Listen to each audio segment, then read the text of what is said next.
guys, and welcome back to this channel. In this video, I'll be showing you guys where you can find your exported videos on CapCut PC. Select export, and here is where your folder will be, like where your file will be is in that folder. If you want to change that before, just press the folder here and select the folder that you want here, for instance, and select folder. And then if you want, well, if you've already exported it, just select the export button again. Don't export it.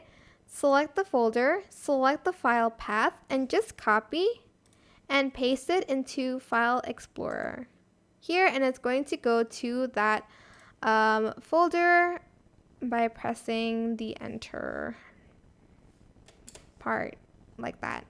And then you will find your video. Or if you've just exported your video here, just select open folder here, and it's going to open the folder that you put the, well, where the video has been exported to. There you go. That's it. I hope this tutorial was helpful for you guys. Don't forget to like, comment, share. Also subscribe to this channel if you haven't done that already. If you have any questions, just leave it in the comment section down below, and I'll try my best to answer them all for you guys.